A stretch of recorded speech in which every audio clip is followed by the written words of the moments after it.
अस्सलाम वालेकुम, मैं हूं अहमद और आप देख रहे हैं वॉइस विरसा।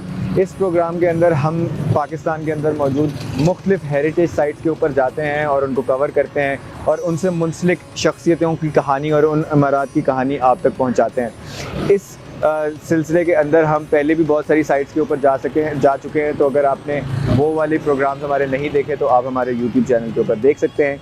आज हम मौजूद हैं मकबरा अली मर्दान ख़ान के बाहर, और ये मकबरा दौर शाहजहानी के एक बहुत मशहूर मुग़ल आर्किटेक्चर और मुग़ल रुअसा में से एक शख्सियत का मकबरा है। और इसके अंदर जाने के लिए जो है एक नहायत ही इंटरेस्टिंग रास्ता मौजूद है। एक तवील गली है जो ऐसा लगता है कभी ख़त्म ही नहीं होगी। तो आइए आपको उसी गली से, उसी रास्ते से जो है हम मकबरा अली मर्दान ख़ान लेके चलते हैं और इस मकबरे की कहानी भी आपको बताते हैं और इससे मुंसलिक शख्सियत अली मर्दान ख़ान जो कि अमीरुल उमरा के ख़िताब से नवाजे गए थे, उनकी कहानी भी आपको बताते हैं। तो आइए चलते हैं।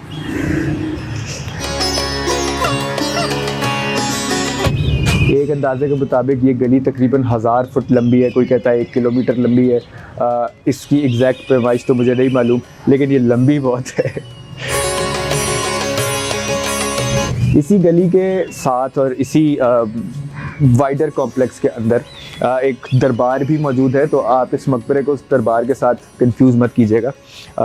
मकबरा जो है इस गली के बिल्कुल एंड पर दाहिनी साइड पे है और जो दरबार है वो इस गली के बीच में लेफ़्ट साइड के ऊपर आएगा। ठीक है जी, तो अब हम उस गली के तकरीबन इख्तिताम के ऊपर पहुंच चुके हैं और कोने पे जो है वो मकबरे की एंट्रेंस है। ये जो गली है ये पाकिस्तान बनने के बाद ही बनवाई गई है गालिबन, और ये उस बड़े बाग के अंदर बनवाई गई जहाँ पर ये मकबरा एक ज़माने में मौजूद था और उसके इर्द-गिर्द एक बहुत बड़ा बाग था। फिर यहाँ पर अंग्रेज़ों ने जो है वो रेलवे स्टेशन जो है वो बनाया और रेलवे की ज़मीन डेवलप हुई, तो इस मकबरे की ज़मीन काफ़ी कम हो गई।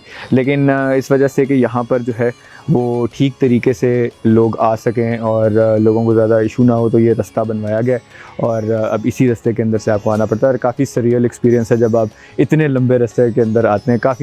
कई 100 मीटर का ये है, ये जो गली सी है, गली नुमा है। और इसके अंदर जब हम आते हैं तो हमारे सामने ये मकबरा मौजूद है जिसके बारे में हम आज बात करेंगे। इस इमारत का नाम है मकबरा अली मर्दान ख़ान और आप देख रहे हैं वॉइस विरसा।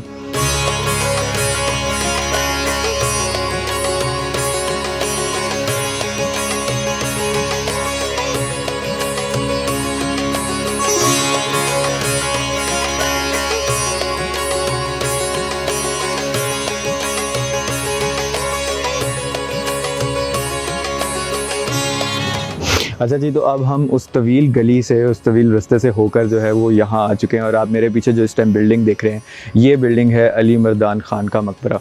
अली मर्दान ख़ान 17वीं सदी के अंदर मुग़लिया सल्तनत के अंदर एक बहुत अहम नाम थे। वो एक बहुत मशहूर आर्किटेक्ट भी थे और इसके अलावा वो एक मिलिट्री मैन भी थे। इसके अलावा उन्होंने बहुत सारे और उमूर में भी मुग़लिया सल्तनत की मदद की थी और वो उमरा के अंदर से एक थे। और शाहजहाँ के जो बहुत करीबी कुछ उमरा थे मुग़लिया दौर में, उनमें से एक अली मर्दान ख़ान भी थे।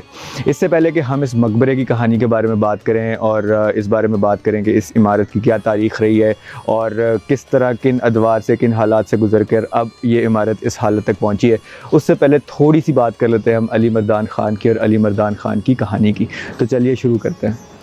अच्छा जी, तो अब अगर हम बात कर ले अली मर्दान ख़ान की, कौन थे अली मर्दान ख़ान और क्यों उनका इतना बड़ा नाम था मुग़लिया तारीख़ के अंदर और क्यों उनके लिए एक शानदार मकबरा तामीर करवाया गया था, तो इस कहानी को जानने के लिए हमें तारीख़ के वर्क उल्टाने पड़ेंगे और जाना पड़ेगा 17वीं सदी के अंदर। और ये सन 1620 की दहाई के वाक़यात हैं जो अभी मैं शुरू करूँगा और वहाँ से कहानी हमारी आगे बढ़ेगी। तो हुआ कुछ यूँ कि ईरान के अंदर उस ज़माने में हुकूमत थी सफ़वी ख़ानदान की, और सफ़वी ख़ानदान मुग़लिया सल्तनत के अलावा जो दो और बड़ी इस्लामी ख़िलाफ़तें या रियासतें थीं, उनके अंदर से एक जो है वो सफ़वी एम्पायर भी था और उसके अलावा एक जो है सल्तनत उस्मानिया थी। तो सफ़वी एम्पायर के अंदर एक रीजन था जिसका नाम था कंदहार। आज के दौर में ये इलाका अफ़गानिस्तान के अंदर पाया जाता है और वहाँ पर एक बहुत मशहूर गवर्नर थे या एक रूलर थे उस कंदहार रीजन के, सफ़वी सल्तनत के अंदर ही, जिनका नाम था गंज अली। अच्छा जी, तो सन 1620 की दहाई के अंदर जो है एक रीजन था कंदहार, जो कि आज अफ़गानिस्तान के अंदर मौजूद है, लेकिन उस ज़माने के अंदर ये सफ़वी सल्तनत के अंदर मौजूद था। उस ज़माने के अंदर मैं आपको थोड़ा सा कॉन्टेक्स्ट, ग्लोबल कॉन्टेक्स्ट समझा देता हूँ उस ज़माने का क्या था। उस ज़माने के अंदर 3 मेजर इस्लामी रियासतें मौजूद थी दुनिया के अंदर। एक जो थी मुगलिया सल्तनत थी, दूसरी जो थी वो सल्तनत उस्मानिया थी, और तीसरी सफ़वी सल्तनत थी। और ये सफ़वी सल्तनत ज़्यादातर ईरान के अंदर मौजूद थी और अफ़गानिस्तान के कुछ हिस्से इनके कंट्रोल के अंदर थे। उन्हीं में से एक रीजन था कंदहार, और कंदहार के अंदर उस ज़माने में जो गवर्नर थे वहाँ पे, उनका नाम था गंज अली। और गंज अली जो है उस ज़माने के सफ़वी शहंशाह के बहुत करीब थे। सफ़वी शहंशाह जो उस ज़माने में रूल कर रहे थे उनका नाम था शाह अब्बास।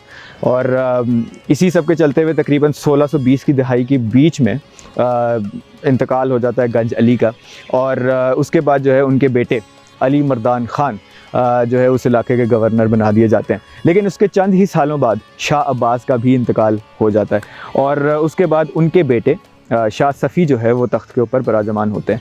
लेकिन जैसा कि उस ज़माने में बहुत से और रियासतों के अंदर भी था, और इसी तरह ईरान के अंदर भी यही था सफ़वी सल्तनत के अंदर, कि जैसे ही कोई नया बादशाह तख्त पर बैठता था, वो पिछले बादशाह के सारे वफ़ादारों और पिछले बादशाह के जितने भी करीबी लोग होते थे उनको रास्ते से हटाने की भरपूर कोशिश करता था। सफ़वी सल्तनत के अंदर ये थोड़ा ज़्यादा एक एक्सट्रीम हद के ऊपर भी था कि वहाँ पर आम तौर पे वो तमाम लोग जान से मरवा दिया जाते थे। तो यही सब कुछ चल रहा था, जिसके दौरान जो है शाह सफ़ी ने मुख्तलिफ लोग जो कि उनके वालिद के करीब थे उनको कत्ल करवाना शुरू कर दिया या उनको कैद में डालना शुरू कर दिया। उन्हीं में से एक थे अली मर्दान ख़ान, और अली मर्दान ख़ान के ऊपर भी जो है वो अरसा हयात तंग किया जा रहा था, और यहाँ तक हालात ख़राब हो गए कि अपनी एलिजेंस सफ़वी सल्तनत को शो कराने के लिए कि मैं आपके साथ बहुत लॉयल हूँ और मैं आपसे दगा नहीं करूँगा, उन्हें अपने बेटे को शाह सफ़ी के दरबार में गिरवी रखवाना पड़ा। अब ये बहुत ही एक अजीब सिचुएशन होती है कि किसी इंसान को अपने बेटे को गिरवी रखवाना पड़े। तो आप समझ सकते हैं कि अली मर्दान ख़ान किस मुश्किल सिचुएशन के अंदर फंस चुके थे उस टाइम के ऊपर। तो यहाँ पर ये सिलसिला रुकता नहीं है, और शाह सफ़ी जो है वो मुस्तकिल कोशिश करते रहते हैं कि वो किसी न किसी तरीके से अली मर्दान ख़ान को जान से मार दें, या कोई ऐसी स्कीम लड़ाएं कि वो अपने मकसद में कामयाब हो जाएं कि अली मर्दान ख़ान पावर से बहुत ज़्यादा दूर हो जाएं। अब हालात इस कदर ख़राब हो चुके थे 1630 की दहाई के आते आते, तकरीबन 1630 की दहाई के दरमियान में 1635-1634 के आसपास, और उससे पहले ही 1632 से अगर हम शुरू कर लें तो हालात इस कदर ख़राब हो चुके थे कि जो इनके बहुत सारे रिश्तेदार थे अली मर्दान ख़ान के, उनको ऑलरेडी शाह सफ़ी जो है वो मरवा चुके थे। और इस टाइम के ऊपर जब अली मर्दान ख़ान को इस बात का एहसास हुआ कि अब इस सल्तनत के अंदर उनका कोई मुस्तकबिल नहीं है और उन्हें अपनी जान बचाने के लिए जो है वो कुछ बहुत एक्स्ट्रॉर्डनरी करना पड़ेगा, एक out of the box step लेना पड़ेगा, तो उन्होंने यही किया। और उन्होंने एक ऐसी चाल चली जिसने इस खित्ते की हिस्ट्री को यकसर तब्दील करके रख दिया। अब हुआ कुछ यूँ कि तकरीबन 1630 की दहाई के बीच में उन्होंने अपने राब्ते जो हैं वो शुरू किए काबुल के अंदर मौजूद मुग़ल गवर्नर के साथ, और उन्होंने शहंशाह शाहजहाँ को ये पैगाम भिजवाया कि अगर आप मुझे इनाम कराम देंगे, आप अगर मुझे रुतबा देंगे, मेरी हैसियत को कायम रखेंगे और मुझे इंपॉर्टेंस देंगे अपनी सल्तनत के अंदर, तो मैं कंदहार का रीजन जो है वो मुगलिया सल्तनत के अंदर शामिल करवा दूँगा। तो जब शाहजहाँ को ये पैगाम पहुंचा तो शाहजहाँ बहुत खुश हुए और उन्होंने फ़ौरन इस चीज़ की हामी भर ली। अब शाहजहाँ ने इस चीज़ की हामी क्यों भर ली थी, ये जानने के लिए हमें थोड़ा ये जानना पड़ेगा कि कंदहार का रीजन इतना ज़्यादा इम्पॉर्टेंट क्यों था। तो अगर आप जियोग्राफिकली देखें तो कंदहार का रीजन जो है वो अफ़गानिस्तान के एक ऐसे इलाके में मौजूद है कि जहाँ से आपको पूरी एक्सेस मिलती है गल्फ़ के अंदर भी, सेंट्रल एशिया के अंदर भी। तो मुग़ल जो है वो यही चाह रहे थे उस टाइम के ऊपर कि वो अपने दिफाओं को ज़्यादा स्ट्रॉन्ग करें और ज़्यादा दूर तक जो है वो ट्रेड नेटवर्क्स तक पहुँच जाएँ। तो शाहजहाँ ने फ़ौरन इस चीज़ की हामी भर ली और ये काम जो है वो आगे बढ़ना शुरू हुआ। और फिर चंद ही सालों के अंदर जो है अली मर्दान ख़ान इस चीज़ में कामयाब हो गए कि वो कंदहार के ख़ित्ते को सफ़वी सल्तनत से निकाल कर मुग़लिया सल्तनत के अंदर शामिल करने में कामयाब हो गए। और इस ट्रांसफ़र के प्रोसेस को ऑफिशियल करने के लिए या इसके ऊपर मोहर लगाने के लिए जो है अली मर्दान ख़ान ने एक ख़ुतबा जो कि जुमा का पढ़ा जाता था कंदहार रीजन के अंदर, उन्होंने ऐसा किया कि इस खुतबे के अंदर, क्योंकि उस ज़माने में ये रवायत थी कि खुतबे के अंदर जो है वो खलीफतुल वक्त के लिए भी दुआ की जाती थी और उनके बारे में भी बात की जाती थी। तो उन्होंने वो खुतबा पढ़वाया और उसके अंदर उन्होंने नाम कहलवाया शहनशाह शाहजहाँ का, जो कि एक मुगलिया हुक्मरान थे। तो इस तरह जो है उन्होंने ऑफिशिएट किया या ऑफिशियल कर दिया इस चीज़ को कि अब कंदहार जो है वो शामिल हो चुका है मुगलिया सल्तनत के अंदर और सफ़वी सल्तनत के अंदर मौजूद नहीं है। अब ये जो स्विच है, ट्रांसफ़र है कंदहार की फ्रॉम सफ़वी एम्पायर टू मुगलिया एम्पायर, इसको हिस्टोरियंस ने मुख्तलिफ़ तरीके से देखा है और इसके ऊपर मुख्तलिफ़ तरीके के अपने जो है वो ओपिनियंस दिए हैं। अगर आप सफ़वी सोर्सेज़ को देखेंगे तो उन्होंने अली मर्दान ख़ान को एक गद्दार के तौर पे पेश किया और उन्होंने उनके बारे में जो है वो थोड़ी नेगेटिव बातें की हैं, नेगेटिव कॉनोटेशंस जो हैं वो इस्तेमाल किए हैं। लेकिन अगर आप मुगलिया सोर्सेज़ को देखेंगे तो मुगलिया सोर्सेज़ के अंदर इसको बड़ा सराहा गया है इस इक़दाम को, और अली मर्दान ख़ान की जो है वो अली मर्दान ख़ान का दिफ़ा किया गया कि उन्होंने ये एक्शन क्यों लिया और क्या ऐसे सूरत हाल थी कि जिनके अंदर उन्हें ये लेने पड़े इक़दाम। तो ये समझने की ज़रूरत है यहाँ पर ये भी कि तारीख़ जब हम पढ़ते हैं तो ये बड़ा मैटर करता है कि हम किस सोर्स की तारीख़ को पढ़ें, क्योंकि it's a very famous saying के विक्टर्स राइट द हिस्ट्री। तो जो फ़ातिहीन होते हैं या हर ज़माने के हर दौर के पावरफुल जो लोग होते हैं वो तारीख़ जो है वो लिखवाते हैं, और आप किसका वर्जन पढ़ें तारीख़ का ये बहुत मैटर करता है। तो अगर आप सफ़वी या ईरानी सोर्सेज़ देखेंगे उस ज़माने की तो उनके अंदर आपको अली मर्दान ख़ान हो सकता है एक बहुत नेगेटिव कैरेक्टर के तौर पे नज़र आएँ, लेकिन अगर आप मुगलिया तारीख़ पढ़ेंगे तो उसके अंदर वो बहुत ज़्यादा पॉजिटिव लाइट के अंदर आपको नज़र आएंगे। और जब कंदहार का रीजन शामिल हो गया मुगलिया सल्तनत के अंदर तो उसके बाद शहनशाह शाहजहाँ ने जो है वो अपना वादा वफ़ा किया और अली मर्दान ख़ान के साथ जो भी उन्होंने वादे किए थे कि कंदहार को हैंड ओवर करने के बाद उन्हें बहुत ज़्यादा मराहत मिलेंगी, रुतबे मिलेंगे, तो वो शाहजहाँ ने पूरी तरह से पूरे किए और पूरा हक़ निभाया इस चीज़ का जो उनके लिए अली मर्दान ख़ान ने किया था। एक तारीख़ी रिकॉर्ड के मुताबिक उनकी कमान के अंदर 7,000 इन्फेंट्री यानी पैदल जो फ़ौजी हैं वो दिए गए, इसके अलावा 7,000 घुड़सवार भी दिए गए थे। तो ये उस ज़माने के अंदर बहुत ज़्यादा हाई रैंक था और मतलब आप इसको इस तरह समझें कि जिस भी अमीर के या जिस भी बड़े आदमी के अंडर मुख्तलिफ़ फ़ौजी होते थे या बड़े नंबर के फ़ौजी होते थे, ज़्यादा फ़ौजी होते थे, वो उतना ही बड़ा जो है वो और उतना ही इम्पॉर्टेंट आदमी होता था सल्तनत के अंदर। तो इससे आप अंदाज़ा लगा सकते हैं क्योंकि हाईएस्ट जो है वो सिर्फ 9 या 10,000 तक जाते थे। तो इससे आप अंदाज़ा लगाएं कि अली मर्दान ख़ान एक काफ़ी इम्पॉर्टेंट आदमी थे। और अली मर्दान ख़ान जो है वो एक बहुत फेमस आर्किटेक्ट के तौर पे भी जाने जाते हैं क्योंकि उन्होंने बहुत सारी जो मुगलिया कंस्ट्रक्शंस थी या जो मुगलिया दौर के अंदर हिंदुस्तान के मुख्तलिफ़ शहरों में चीज़ें बनी थी उन पर अपना इन्फ्लुएंस छोड़ा है। अगर आप लाहौर में कभी शालामार गार्डन के अंदर गए हो तो उसके अंदर भी उनका बहुत इंपॉर्टेंट रोल है क्योंकि शालामार गार्डन तक जो पानी पहुंचाया गया था, जो नहरी निज़ाम पहुंचाया गया था, उसके अंदर उन्हीं की कंसल्टेंसी मौजूद थी। उन्होंने ही ये सजेस्ट किया था कि आप रावी दरिया से जो है वो नहर यहाँ तक लेके आएँ और फिर उसके ज़रिए से ही उसके फवारे और उसके वाटरवेज चले थे। और इसके अलावा जो है उन्होंने पेशावर के अंदर एक इतना खूबसूरत बाज़ार तामीर करवाया था कि जिससे शाहजहाँ इतना इंस्पायर हुए कि जब वो जहाँ पे आज पुरानी दिल्ली मौजूद है उस जगह पर शाहजहाँ ने एक शहर बनवाया था जिसका नाम था शाहजहानाबाद। तो उसका जो उन्होंने पैटर्न रखा था या जो स्कीम रखी थी उस शहर की वो उसी बाज़ार के ऊपर बेस करके रखी थी। तो आप इस चीज़ से अंदाज़ा लगा सकते हैं कि एक तो शाहजहाँ पे पर्सनली भी कितना इन्फ्लुएंस था अली मर्दान ख़ान की शख्सियत का और अली मर्दान ख़ान के काम का, लेकिन उसके अलावा पूरी मुगलिया सल्तनत के ऊपर ही जो है एक बहुत गहरी छाप छोड़ी है अली मर्दान ख़ान ने। तो अब अगर हम जिस मकबरे के अंदर इस टाइम पे खड़े हैं यहाँ पर आपको एक लुटी फुटी इमारत नज़र आ रही होगी आज की तारीख़ में और नहायत ख़स्ता हाली के अंदर ये इमारत दिख रही होगी, लेकिन एक ज़माने में ये इमारत एक बहुत बड़े और बहुत खूबसूरत बाग का हिस्सा थी और उसके बारे में हम अपने आर्किटेक्चर वाले सेक्शन के अंदर बात करेंगे और उसके अंदर जानेंगे कि किस तरह से ये इतना बड़ा मकबरा जो है घटते आज इतनी छोटी सी जगह के अंदर समा गया और किस तरह से ये इतनी ज़बू हाली तक पहुँचा है।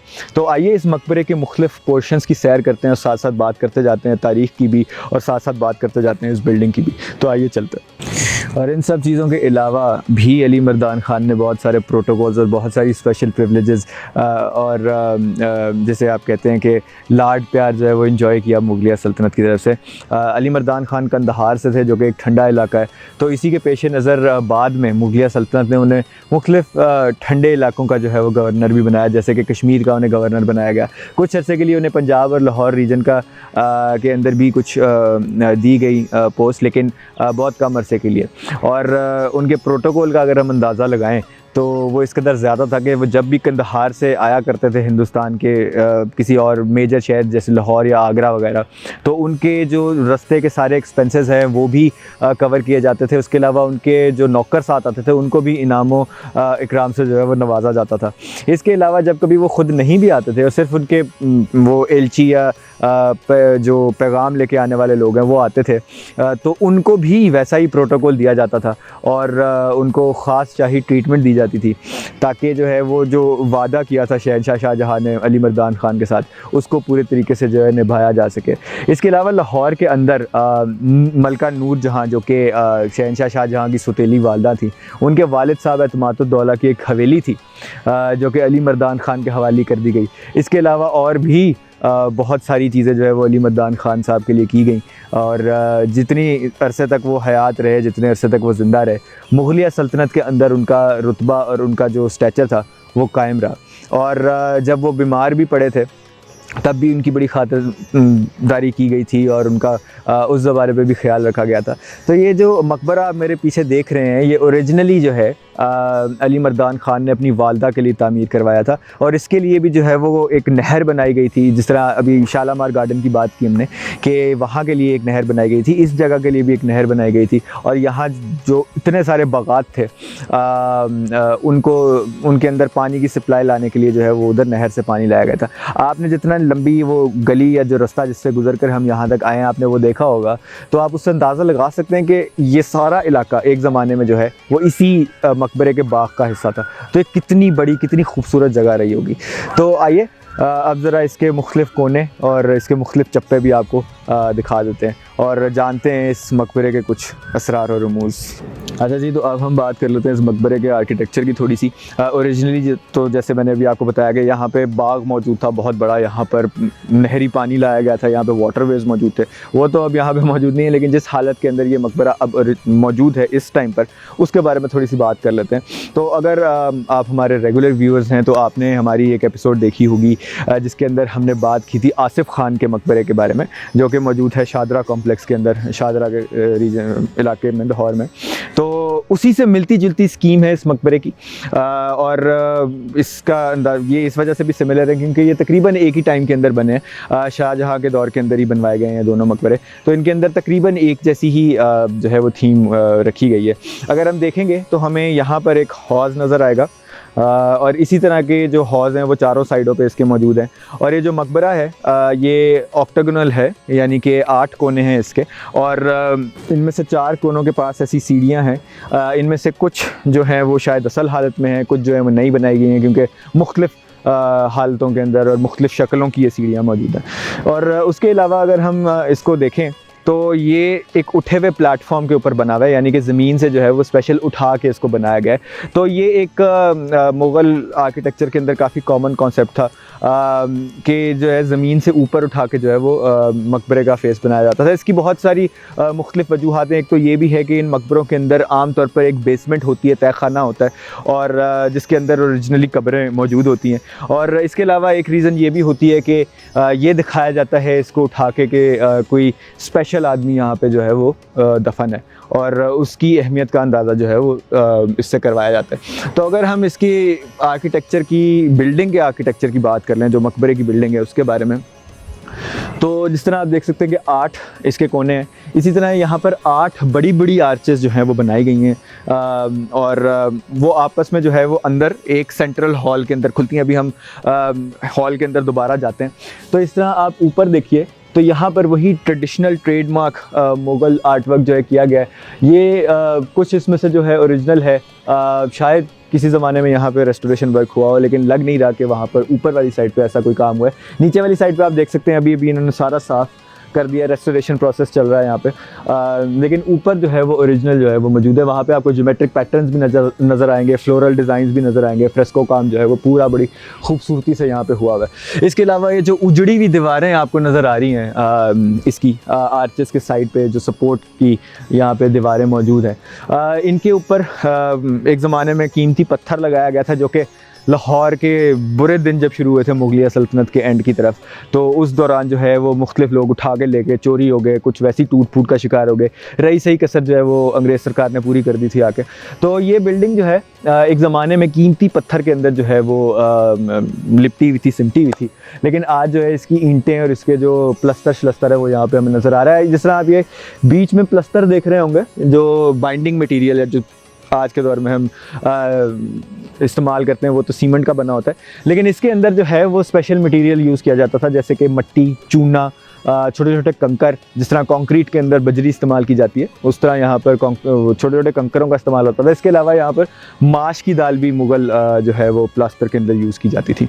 और अगर हम यहाँ पर नीचे देखें तो जिस तरह, अगर अगेन मैं अपनी पिछली एपिसोड को एक रेफ़र करूँगा, अगर आपने वो नहीं देखी तो आप हमारे यूट्यूब चैनल के ऊपर उसको देख सकते हैं, कि यहाँ पर साथ साथ भी पत्थर का काम हुआ था। इस बिल्डिंग के ऊपर भी प्रॉबेबली वो काम हुआ होगा, और उसी बिल्डिंग से अंदाज़ा लगाते हुए हम ये भी कयास कर सकते हैं कि इस बिल्डिंग के ऊपर भी लाल रंग का पत्थर इस्तेमाल किया गया होगा। लेकिन हो सकता है कि सफ़ेद भी किया गया हो, क्योंकि मुख्तलिफ मुग़ल इमारतों के अंदर मुख्तलिफ किस्म के पत्थर जो है वो इस्तेमाल किए जाते थे। और इसी तरह हर आज के अंदर जो है वो कुछ कुछ ओरिजिनल काम जो है वो सर्वाइव कर रहा है, और उसके कुछ आसार आपको इसकी अज़मत रफ्ता के नज़र आ रहे होंगे। तो आइए अब आपको हम जो है वो लेके चलते हैं अंदर वाली साइड पे इस मकबरे के एक दफ़ा दोबारा, और आपको अंदर से इसके जो मुख्तलिफ फ़ीचर्स हैं वो समझाने की कोशिश करते हैं।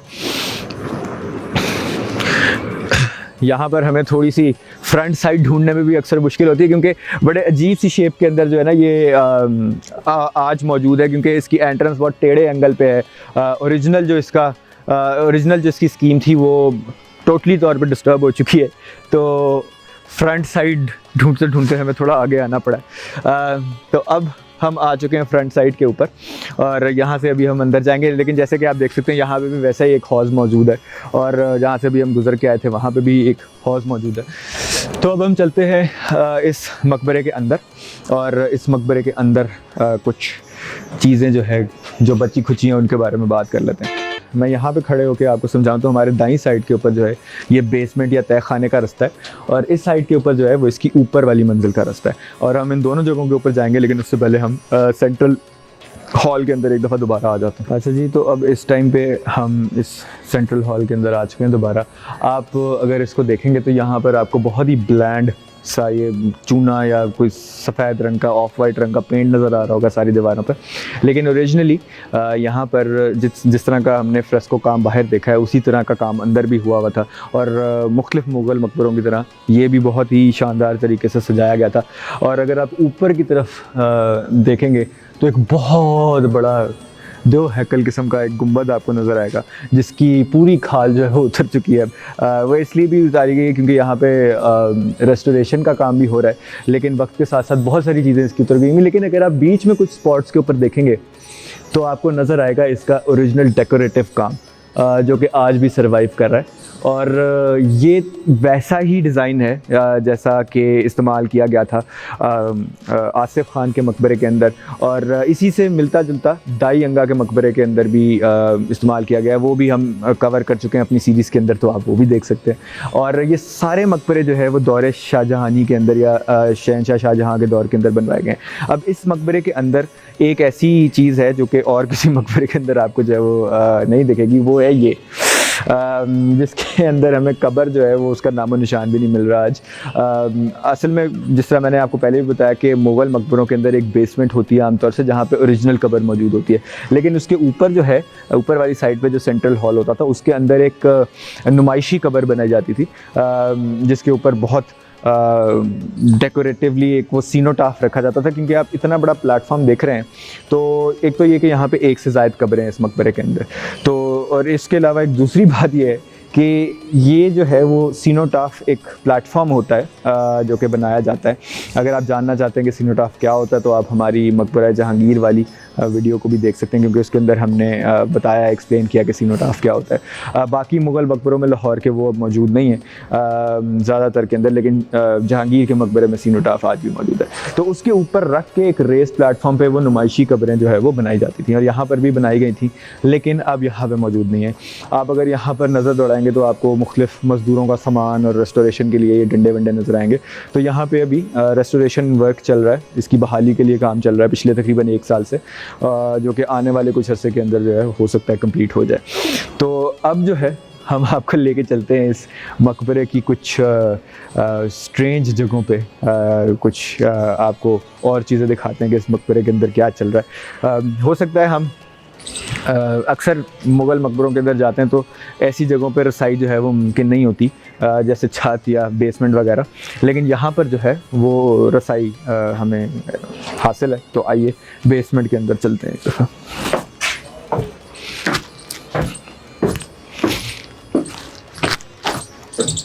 अच्छा जी, तो अब इस टाइम पे हम मौजूद हैं इस मकबरे की बेसमेंट के अंदर, और उस रास्ते से हम बेसमेंट की तरफ जा रहे हैं जहाँ पे ओरिजिनल कब्रें जो हैं वो मौजूद हैं। तो आइए आपको हम दिखाते हैं थोड़ा अंदर। अभी इस टाइम यहाँ पर जो है वो रेस्टोरेशन का काम भी चल रहा है, जिस तरह आप देख सकते हैं कि सारा जो यहाँ पे मलबा वगैरह बिखरा हुआ है, क्योंकि अभी इन दीवारों की जो है वो असर नौ जो है वो ज़ेबो आराइश की जाएगी, तो उससे पहले जो है यहाँ पर काम चल रहा है। अच्छा, अगर हम इस हॉल की या इस बेसमेंट का जो अंदर जो हॉल मौजूद है उसकी स्कीम को अगर एक दफ़ा देख लें तो इसके अंदर जिस तरह ऊपर बिल्डिंग के अंदर 8 कोने मौजूद हैं, इसी तरह यहाँ पर भी जो है वो उसी तरह के 8 कोने मौजूद हैं, और मुख्तलिफ़ कोनों के ऊपर ये रास्ता जो है रोशनी का ये यहाँ पे बना हुआ है ताकि यहाँ से हवा और रोशनी आ जा सके। तो ये स्कीम नूर जहाँ के मकबरे के अंदर भी इस्तेमाल हुई है और मुख्तलिफ़ मकबरों के अंदर भी इस्तेमाल हुई है, क्योंकि कब्रों के ऊपर जो है वो रोशनी और हवा आती रहे। ये एक उस ज़माने का दस्तूर था, और आज हम देख सकते हैं कि यहाँ पे मौजूद है। कुछ उनमें से जो है वो अब बंद हो चुकी हैं, ये किसी बात के ज़माने के अंदर जो है वो बंद की गई हैं, और कुछ जो है वो खुली हैं, और यहाँ पे जो है वो काम किया जा रहा है। अब जिस तरह आप देख सकते हैं कि यहाँ पर ऊपर ओरिजिनल जो है वो काम मौजूद है अभी तक, जो डेकोरेटिव वर्क यहाँ पे करवाया गया था, और बाकी जो नीचे से है वो जो है सफाई करवा दी गई है इस टाइम पे, क्योंकि यहाँ पर दोबारा जो है वो इसको रिस्टोर किया जाएगा असर नौ।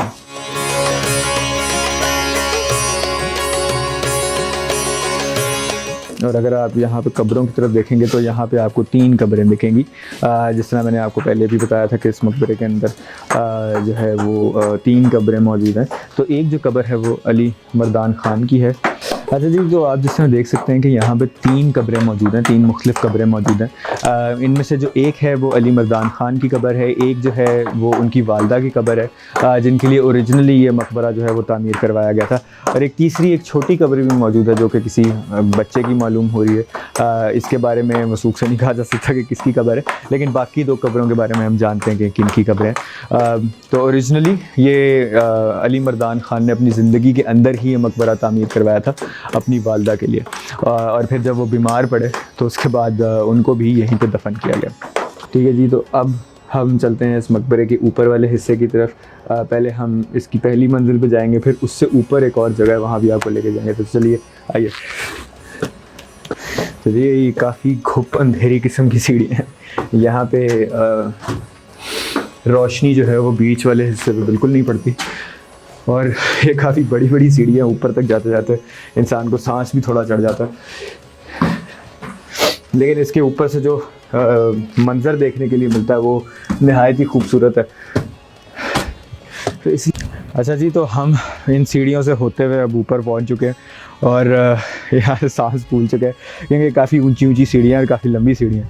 तो हम यहाँ तक अब आ चुके हैं, लेकिन यहाँ का जो मंज़र यहाँ से आप देख सकते हैं, जो इस मकबरे की जो फ़ीचर्स आप ऊपर से देख सकते हैं, उनके लिए ये सीढ़ियाँ क्रॉस करना वर्थ इट है। अच्छा जी, तो ऊपर अब हम आ चुके हैं, तो ऊपर वाले भी आपको कुछ फीचर्स दिखा देते हैं। आपको मेरे सामने यहाँ पे एक मीनार नज़र आ रहा होगा, और जैसे ही हम सीढ़ियों से बाहर निकले थे वहाँ पे भी एक मीनार था। तो ये 8 कोनों के ऊपर 8 ही मीनार तामीर करवाए गए थे, और ये आप देख सकते हैं कि इसकी ऊपर इस तरह से खाली जगह छोड़ी गई थी, और फिर ऊपर जो है वो छतरी टाइप बनाए गए थे, और ऊपर छोटा सा एक गुंबद भी है। और इसके साथ साथ यहाँ पे भी नहायत खूबसूरत जो है वो डेकोरेटिव काम किया गया था, जिसके थोड़े थोड़े निशान यहाँ पे आज भी अभी भी मौजूद हैं, और वो जो डिज़ाइन बनाए गए थे वो भी यहाँ पे मौजूद हैं। और अगर आप इस के अंदर देखेंगे तो वहाँ पे भी आपको जो है वो कुछ आर्ट वर्क जो है ज्योमेट्रिक डिज़ाइंस का अभी तक नज़र आ जाएगा। बाकी जो है वो वक्त अपने साथ उड़ाकर, बहाकर और बर्बाद करके जो है वो लेके जा चुका है। अब हमारे पास यही जो है वो सर्वाइविंग है इस टाइम के ऊपर। और जिस तरह आप आगे देख सकते हैं इस पिलर से, तो वो जो अगला भी आपको एक प्लेटफॉर्म नज़र आ रहा होगा, लेकिन उसके ऊपर वाला जो मीनार है वो अब सर्वाइव नहीं कर रहा, वो टूट चुका है। और ये इस मकबरे की ऊपर वाली मंजिल है, लेकिन इससे ऊपर भी एक जगह है जहाँ अभी हम जाएंगे, और ये एक नहायत अंधेरा कमरा है। ये बेसिकली गुंबद जो इतना बड़ा आपको ये सिलेंडर नज़र आ रहा है, इसके अंदर वाली जगह है, और उसके अंदर हम आपको दिखाते हैं कि ऐसे गुंबदों के अंदर क्या बनाया जाता था। तो आइए हमारे साथ। और अगर आप थोड़े से कमज़ोर दिल के मालिक हैं तो अपना दिल संभाल लें।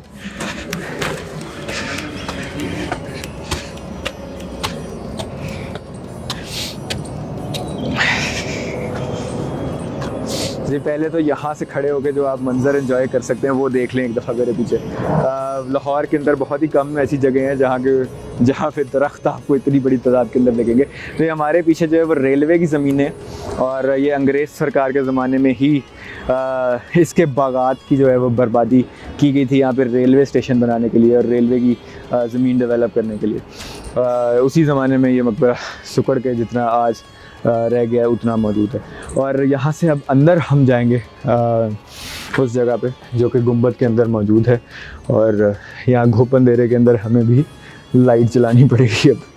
तो ये आप हमारे ऊपर देख सकते हैं कि जितना बड़ा गुंबद हमें नीचे से नज़र आ रहा था जब हम हॉल में खड़े हुए थे, उससे भी कई गुना ज़्यादा बड़ा ये असल में ऊपर वाली साइड के ऊपर है। और ये मुख्तलिफ़ लेयर्स हैं, मुख्तलिफ़ तहें हैं इमारत की जिसके अंदर ये बनाया गया। तो आप अंदाज़ा लगा सकते हैं कि किस कदर इंट्रिकेट और किस कदर महारत से इस मकबरे को बनाया गया। जैसे जैसे हम ये पूरी गोलाई में घूमते जाएंगे, हमें यहाँ बीच में ये चीज़ नज़र आती जाएगी जो कि उस सेंट्रल हॉल का गुंबद है जो अंदर से हमें दिख रहा था। तो ये वो जगह है, और इसके ऊपर जो है वो बिल्डिंग का गुंबद जो है वो बनाया गया। अब इस जगह से मुतल्लिक मुख्तलिफ़ कहानियाँ भी, किस्से भी मशहूर हैं। अभी हम नीचे बात कर रहे थे, जो मज़दूर यहाँ पे काम कर रहे थे उनसे भी बात कर रहे थे, तो वो भी यही कह रहे थे कि यहाँ पे उन्होंने सुना है कि यहाँ पे बलाएँ होती हैं, यहाँ पे कुछ साया वगैरह है। तो हम उम्मीद करते हैं कि हम पे उसका कोई असर ना हो, और हम आपको ये दिखाते हुए जब वापसी जाएं तो हम यहाँ से सेफ़ली जो है वो वापस जा सकें। और यहाँ पे जो है वो मुख्तलिफ़ दिए भी पड़े हुए हैं। अगर हम यहाँ पे अंदर देखेंगे तो मुख्तलिफ़ पुराने ज़माने के जो दिए जल के मेरे ख़्याल में अब इस्तेमाल हो चुके हैं वो यहाँ पे पड़े हुए हैं। नीचे बेसमेंट के अंदर भी कुछ दिए पड़े हुए थे, और यहाँ पे ऊपर इस जो छोटा सा एक चबूतरा सा बना हुआ है गुंबद का ऊपर वाला हिस्सा, सेंट्रल हॉल की गुंबद का ऊपर वाला हिस्सा, इसके ऊपर भी कुछ दिए पड़े हैं। अब यहाँ पर बिल्कुल इस मज़ार के साथ ही एक दरबार भी मौजूद है, और ज़ाहिर सी बात है वहाँ पे अक़ीदतमंद आते रहते हैं। लेकिन इस मकबरे के बारे में भी ऐसा माना जाता है कि कुछ लोग जो है अली मर्दान ख़ान को एक नहायत नेक इंसान समझते थे, और उनको भी एक बुज़ुर्ग तस्वर करते हैं कुछ लोग। तो उनके मकबरे के ऊपर भी जो है कई लोग इसको एज अ दरबार भी ट्रीट करते हैं। तो यहाँ पे अक्सर चादरें वगैरह भी जो है वो किसी ज़माने में चढ़ाई जाती थी। आप ये यहाँ पर एक पुरानी चादर देख भी सकते हैं जो पड़ी हुई है, और इसके अलावा यहाँ पे दिए भी जलाए जाते थे, तो वो भी यहाँ पर मौजूद है। और इसके अलावा अगर आप लाहौर के अंदर किसी ऐसी जगह की तलाश में हैं कि जहाँ पर आप अंधेरे के अंदर आके चीज़ों को देख सकें, तो उसके लिए भी एक बहुत अच्छी जगह है। अच्छा जी, तो अब आइए इसको भी देख लेते हैं। हम एक दफ़ा इसके बारे में थोड़ी सी बात कर लेते हैं। ये आप जिस तरह हमारे सामने देख रहे हैं, ये ऊपर वाली साइड पे फ्रेस्को वर्क है, जो कि अभी रेस्टोरेशन के बाद जो है वो बनाया गया है। आर्ट वर्क जो फ्लोरल डिज़ाइन से उनको रिस्टोर किया गया है। अब इसी तरह बाकी जगहों पे भी ये डिज़ाइन जो है वो बनाए जाएंगे, क्योंकि यहाँ पे रेस्टोरेशन का प्रोसेस जो है वो आर्कियोलॉजी डिपार्टमेंट ने शुरू किया हुआ है। लेकिन अगर आप गौर से देखें तो यहाँ पे कुछ मोज़ेक वर्क है, यानी ये जो आपको ये डिज़ाइंस नज़र आ रहे हैं काशीकारी वाले, तो ये जो डिज़ाइंस हैं ये ओरिजिनल हैं, और ये काम जो है नहायत खूबसूरती से उस ज़माने में किया गया था। और अगर आप इसको गौर से देखेंगे तो इससे आपको एक तो दाई अंगा का मकबरा जो है वो याद आ रहा होगा, क्योंकि उसकी भी इसी तरह की एंट्रेंस है। लेकिन कहते हैं तारीख़ की किताबों में ये लिखा है कि ये वाला ऐवान जो है ये वज़ीर ख़ान मस्जिद का ऐवान जो है उसके साथ कंपेरेबल था, और उतनी महारत से ये वाला ऐवान जो है ये बनाया गया था, और इसका डेकोरेशन वर्क भी उतना ही इंट्रिकेट था जितना कि वज़ीर ख़ान मस्जिद की एंट्रेंस के ऊपर किया गया। वज़ीर ख़ान मस्जिद के ऊपर काफ़ी एक्सटेंसिव रेस्टोरेशन एफर्ट हुई है पिछले कई सालों के अंदर, तो वहाँ के जो हालात हैं वो काफ़ी बेहतर हो चुके हैं। हम उम्मीद करते हैं कि जो यहाँ पे रेस्टोरेशन की जा रही है वो भी उतनी ही अच्छी होगी, और उसके बाद इसका भी हमें एक चेहरा निखर के मिलेगा। और ये नहायत खुशी की बात है कि यहाँ पे रेस्टोरेशन का काम चल रहा है। और अगर हम इसके अंदर वाली साइड पे आ जाएं तो बहुत सारे और मुग़ल स्ट्रक्चर्स के जो दरवाज़े या एंट्रेंसेस बनाई जाती थी, या तो अगर हम उन्हीं की स्कीम पे जो है वो ये भी बनाया गया। अगर हम इसको गौर से देखें तो अंदर जो है वो पीछे आपको फ्लोरल पेंटिंग्स दिख रही होंगी, फ्लोरल डिज़ाइंस दिख रहे होंगे, बीच में ये खाली जगह है, और ये 2 मंजिला है ये इमारत भी। काफ़ी सारे जो इस तरह के स्ट्रक्चर्स हैं वो 2 मंजिला ही बनाए जाते थे, जो ऐवान या एंट्रेंसेस बनाई जाती थी। और पीछे वाली साइड पर अगेन रेलवे की ज़मीनें, रेलवे की पटरियाँ हैं, रेलवे की ट्रेनें लगी हुई हैं। इस साइड पर भी अगर आप देखेंगे तो इस साइड पर भी वैसे ही आपको आर्ट वर्क दिखेगा। और यहाँ से खड़े होकर अगर आप पीछे मकबरे का व्यू लेंगे तो नहायत ही खूबसूरत मंज़र आपको देखने को मिलेगा। तो अगर आप कभी यहाँ पर आएँ इस जगह को देखने, तो यहाँ पर खड़े होकर इस मकबरे का नज़ारा लेना कभी मत भूलिएगा, क्योंकि ये काफ़ी खूबसूरत मंज़र है यहाँ से मकबरे का। अब अगर हम इसी ऐवान की या इस एंट्रेंस की बात करें तो आपको ऊपर जो है वो दिख रहे होंगे कुछ गैलरी सी, तो आइए आपको उधर लेके चलते हैं अब। ठीक है जी, तो ये रास्ता जो है ये इस ऐवान के ऊपर वाली साइड पे जाता है, तो आइए ऊपर जाके भी एक दफ़ा हम देख लेते हैं।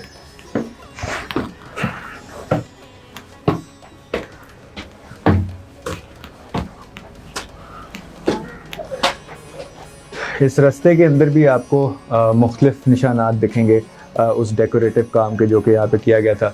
मुख्तलिफ़ नीशेस बनी हुई हैं, मुख्तलिफ़ ऊपर ज्योमेट्रिक डिज़ाइन बने हुए हैं। हालांकि अब सिर्फ यहाँ पर कुछ खाली जगह ही रह गई हैं। अगर आप देखेंगे ऊपर गौर से तो यहाँ पे बस खाली जगह रह गई, जो ओरिजिनल बीच में डेकोरेशन थी वो यहाँ से जो है अब गायब हो चुकी है काफ़ी अरसे से।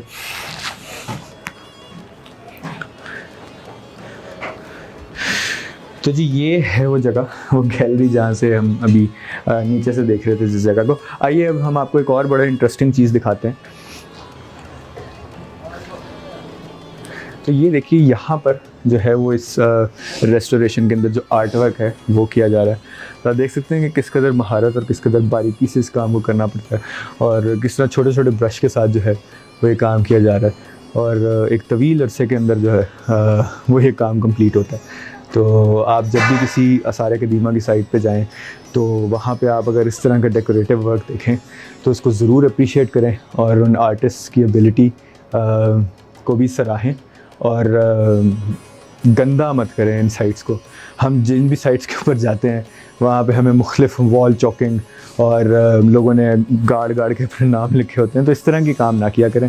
खुदारा इस चीज़ का ध्यान रखा करें कि जिन लोगों ने इन चीज़ों को बनाया है, इन फ़नकारों को बनाया है, उनकी कितनी मेहनत लगी है इसके अंदर, और उनका कितना टाइम लगा है इस चीज़ के अंदर। तो इस चीज़ का जो है वो ज़रूर ध्यान रखें आप हमेशा। और ये अच्छा जी, तो हमारे साथ इस टाइम पे मौजूद हैं ग़ुलाम मुस्तफ़ा साहब। ये यहाँ पर डेकोरेटिव काम कर रहे हैं, जो आपको खूबसूरत पेंटिंग्स यहाँ पे नज़र आ रही हैं। इसके अंदर जो डिज़ाइन है वो यही बना रहे हैं। तो आइए हम इनसे पूछते हैं इनके काम के बारे में। तो जी ग़ुलाम मुस्तफ़ा साहब, आप पहले तो ये बता दीजिए कि आप कितने अरसे से ये काम कर रहे हैं, और इस साइट के ऊपर आप कितने अरसे से काम कर रहे हैं? ये तकरीबन 10 से 12 साल हो गए मुझे ये काम करते हुए। भाई ये अली मर्दान का मकबरा है, ये फ्रेस्को आर्ट है। तो ये 5 से 6 माह हो गए मुझे ये काम इधर करते हुए। एक ये छत की है, और एक इस साथ वाला गुंबद उसकी की, और ये फ्रंट पे आपको नज़र आ रहा होगा ये की है। ठीक है। अच्छा, तो ये जो एक इतना सा पैच है जिस पे आप अभी काम कर रहे हैं, इस पे कितना टाइम लगता है इसको बनाने में? इस पे 2 से 3 दिन लग जाते हैं। 2 से 3 दिन सिर्फ इतने हिस्से पे? अच्छा, ठीक है। ये वाटर कलर में तैयार होता है। ठीक है। तो इसको बाद ये इसको तैयार करके फिर इसके ऊपर फिर वो एक नैला होता है, उसके साथ इसको गटाई की जाती है। ठीक है, ठीक है। तो इसके कोई खाका होता है जिससे आप पहले आउटलाइन बनाते हैं और फिर पेंट करते हैं, या पेंट से ही शुरू करते हैं? नहीं, ये पुराना जैसे बचा होता है हाँ। उसके ऊपर हम ये ट्रेस करते खाके को, हाँ। फिर उसको देख के फिर उसी की तरह का फिर आगे उस जगह पे बनाते हैं जहाँ पे इसकी ज़रूरत होती ठीक है, ठीक है। अच्छा, ये जो कुछ यहाँ पे हैं हिस्से जहाँ पे ओरिजिनल काम को छोड़ा गया है, खुद छोड़ा हुआ है जान है। के हाँ, कि देख सकें? ये छोड़ा गया इसलिए क्योंकि सारे की दिमाग ये एक हाँ। वो रवायत है कि हाँ। पुराने को छोड़ के उसी को देख के फिर आगे वो काम को किया जाता है। ठीक है, ठीक है। तो इस पुराने काम को इसलिए नहीं छेड़ा जाता क्योंकि ये एक अंटीक काम है, पुराना है, उसी को देख के फिर आगे शुरू। तो ये जितने पे आपने बनाए यहाँ पे खाली जगह थी पहले? बिल्कुल बिल्कुल खाली थी, कुछ भी नहीं था। अच्छा। ऐसे जैसे ये आपको ये प्लेन जगह नजर आ रही है ऐसी ये जगह थी। ठीक है। तो इस पे थोड़ा सा ये जैसे आप देख रहे होंगे जहाँ पे ये डैमेज है, फिर उसको ठीक किया है और इस तरह फिर इसको उसी कलर में उसी तरीके पे इसको तैयार किया। ठीक है। और कितना अरसा लगेगा इसको कंप्लीट करने में आप लोगों को? इसको तकरीबन ये थोड़ा सा काम था, ये तो तकरीबन मुकम्मल हो चुका अच्छा। है। ये तो है 3-4 साल का मंसूबा है। अच्छा।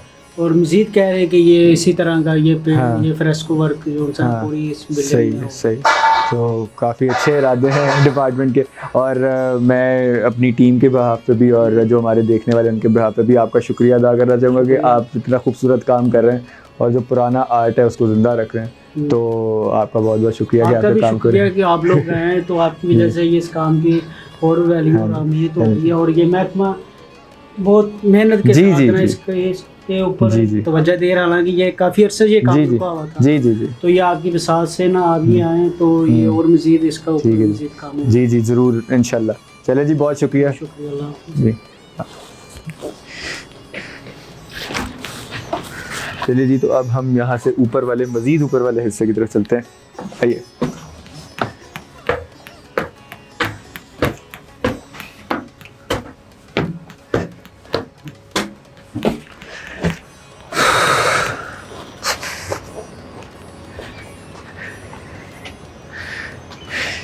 तो अभी यहाँ से सीढ़ियों से निकलते ही जैसे मैंने दाईं तरफ देखा आपने, तो मेरे मुंह से जो पहला लफ्ज़ निकला वो था उफ़। और उसकी वजह आप देख सकते हैं यहाँ पे जो पीछे व्यू है वो इस ईवान के ऊपर से नहायत खूबसूरत व्यू जो है उसका मकबरे का हमें दिख रहा है। और आप अगर इमेजिन करें कि अपने हे डे में या अपने ग्लोरी डेज़ के अंदर और अपने उरूज पे ये कितना खूबसूरत लगता होगा ये सारा मंज़र, और इसके इर्द गिर्द अगर बहुत बड़े बड़े बागात थे तो वो कितना खूबसूरत दिखते होंगे। अब अगर आप यहाँ पे देख लें तो यहाँ पर भी एक छोटा सा गुंबद बना हुआ है जो छत की एंट्रेंस है उसके ऊपर। ये जो गुंबद है ये रिस्टोर हुआ हुआ है, और अगर आप हमारे पीछे वाली साइड पे देखेंगे जिस रास्ते से हम अंदर आए हैं तो वो गुंबद जो है वो वैसे अपनी ओरिजिनल कंडीशन के अंदर मौजूद है। तो आप दोनों गुंबदों की जो है हालत और एंट्रेंसेस की हालत जो है उसमें फ़र्क भी देख सकते हैं। ओके।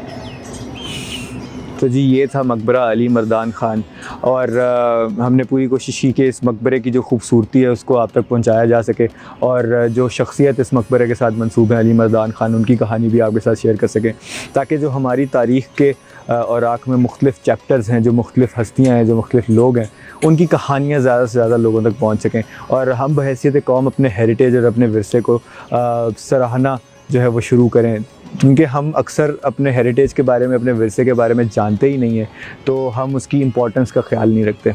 लेकिन इस पूरी सीरीज़ का मकसद यही है कि हम इस विरसे की, इस हेरिटेज की अहमियत को उजागर करें।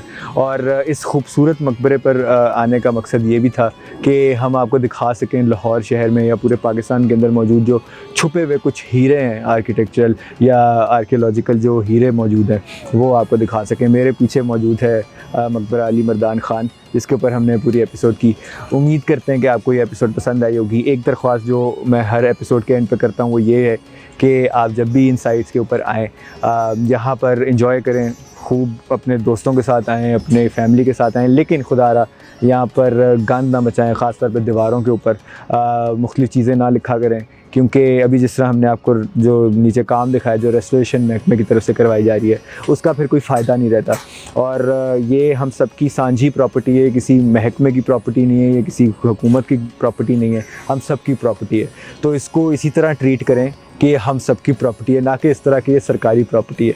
तो यहाँ पर हम इस एपिसोड का अख्ताम करेंगे। उम्मीद करते हैं कि आपको आज की एपिसोड पसंद आई होगी, और अगली बार हम हाज़िर होंगे किसी और इमारत के साथ, किसी और हस्ती के बारे में बात करते हुए।